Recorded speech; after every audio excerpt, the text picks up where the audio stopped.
welcome to the firm. This week we focus on two rather unappealing phenomena in this country. The bureaucratic capture of all regulatory positions and why lenders rarely stand up to India Inc. Now, I'm sure you've been reading about the PIL filed in the Supreme Court, the one that has raised several questions regarding the allegedly ad hoc selection process adopted by the government, namely the Finance Ministry, to appoint SEBI chairman. An equally big casting controversy has clouded the Competition Commission of India. Now, the CCI was headless for several months because word has it that two CCI members were opposed to the candidature of Ashok Jha. The reason? He ranked lower than them in the bureaucratic hierarchy. Now, some of this may be hearsay, some of it may be the truth. Unfortunately, we'll never know the full truth about who is lobbying for whom, against whom, and how key regulatory appointments are made or why. But this much I can tell you, the winner is always a bureaucrat. Payaswini Upadhyay reports on the bureaucratic capture of India's regulatory positions. The last three SEBI chairmen have all been former bureaucrats, all from within the Finance Ministry. 9 of the last 10 RBI governors, bureaucrats and former Finance Ministry officials. The just appointed chairman of the Competition Commission is retired Finance Secretary Ashok Jha. His predecessor, Nanendra Kumar, also a former bureaucrat. L. Mansingh, retired Secretary Consumer Affairs Department, now Chairman Petroleum and Natural Gas Regulatory Board. JR Varma, former Telecom Secretary, went on to become member TDSAT and is now Chairman TRAI. His predecessor, Nripendra Mishra, was also a Telecom Ministry bureaucrat before being appointed TRAI Chairman. Before him, Pradeep Mehta, also a bureaucrat, though not from the Telecom Ministry. The list is long and points towards an undeniable trend. There is a general feeling among the public that by and large the regulatory system has been captured by the bureaucracy. Because it's the bureaucracy that makes the rules, and it is the bureaucracy that actually implements it. And obviously the way in which it has been done, it gives a suspicion, and in some cases it has been proved, because virtually if you look at the evidence, most of the regulatory positions are held by bureaucrats. It's a pandemic in our country. I mean, retired bureaucrats continue to be appointed without any consideration for people who are from outside the bureaucracy, which I find very funny and odd. Some responsibility can be shouldered by the regulatory acts passed by the Parliament. For instance, the SEBI Act 1992 does not specify any selection process for the appointment of the chairman. And so, on the last two occasions, the Finance Ministry has set up committees populated mostly by serving bureaucrats. The Petroleum and Natural Gas Regulatory Board Act says the search committee should consist of 4 government secretaries and a planning commission member.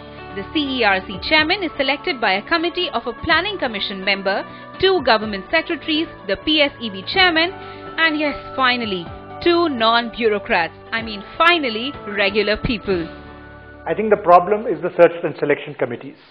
I think the search and selection committee should be completely outside government. You can have judges. If the judges are not to be selected, you can have people who are not connected with government, from the private sector, from academia, from the judiciary, from the media. I think these are the kinds of people who should be on the selection committee. The problem is that the selection committee itself comprises mainly of serving bureaucrats. So they have a propensity to only look at candidates from their own little community, which is by and large an old boys network. An old boys club with decades of government service. 37 years in the case of Yashwant Bhave, now chairman of the Airports Economic Regulatory Authority. Most airports in the country are government owned. J. Hari Narayan, 41 years of government service, now IRDA chairman. The biggest insurance companies in the country are government owned.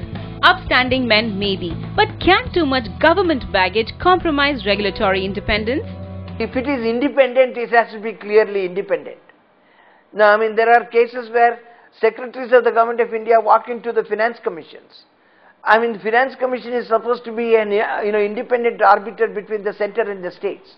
How can a secretary of a center who has been in the union government simply walk into the finance commission as a member and then function? I mean, isn't that a conflict of interest?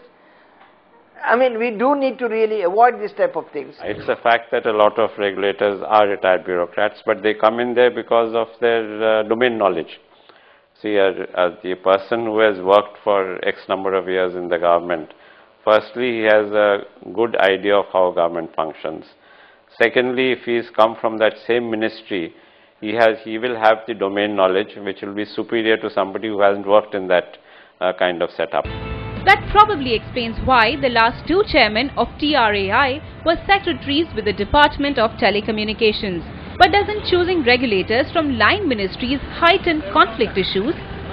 You should never really appoint somebody from the line ministry to become the chairman or a member of a regulatory commission. This is completely wrong, because he is going to be sitting in judgment as in a quasi-judicial capacity on decisions that he might have made himself when he was a bureaucrat. At a particular seminar that we held, Pradeep Mehta, the former chairman of the Telecom Regulatory Authority of India, said publicly that as chairman of the telecom regulator, he is more like a joint secretary regulation rather than a chairman of the Telecom Regulatory Authority of India. That, I think that statement of his itself conveys the whole sort of position of a regulator. Every person comes into the regulator with some past background, and that is a potential conflict of interest. Now, what you need to do is structurally to address that.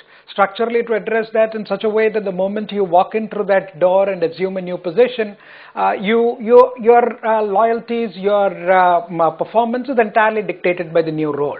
Now, that depends upon things like, for example, how long the tenure of the regulator is, whether the regulator's term can be extended, whether the regulator's term can be terminated. Now, those are the questions that matter. The issue of bureaucratic capture has received attention from both the government and the judiciary. India's Chief Justice S.H. Kapadia, in a public address in February this year, suggested the creation of an Indian regulatory service to man regulators with experts. Minister of Corporate Affairs Veerappa Moily, in his 10-point anti-corruption agenda, says post-retirement positions should not be given to bureaucrats and that regulators should be appointed from within experts from various fields.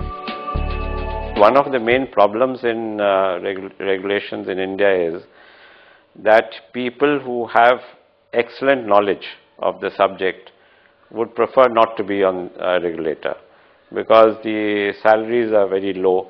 If they have excellent knowledge of the sector, they are probably earning multiples of the salary that a regulator in India gets. So they don't even apply. This is no longer a question of not being paid enough. Let us be quite clear. I don't think people in the private sector are so desperate to retain their high levels of salaries that they will not give time for public service of this kind. They will, and the salary is not too bad, so they will come. And I think that is what we should do. Like you're appointing judges in the high courts, many good lawyers don't want to come. Some good lawyers do come. Really, where the person came from is not important.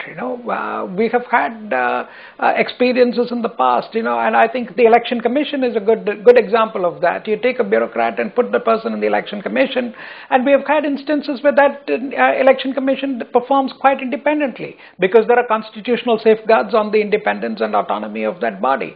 So these things are much more structural in nature. There is no denying that regulatory autonomy depends on several aspects, including a fixed tenure and funding independent of the line ministry. But selection is the first step towards autonomy. Now, no one is making the argument that bureaucrats don't make fine regulators. Many of those named in the story are individuals of repute who bring both domain expertise and integrity to the job. But equally, it can't be that only bureaucrats fit the bill. Surely, India's private sector has depth of talent to offer. Why then all regulators are former bureaucrats? The consequences are worth pondering over. In Mumbai, Payaswini Upadhyay. Regulatory independence is just a mirage. But then so are lender rights. Coming up on The Firm, and why lenders rarely stand up to India Inc.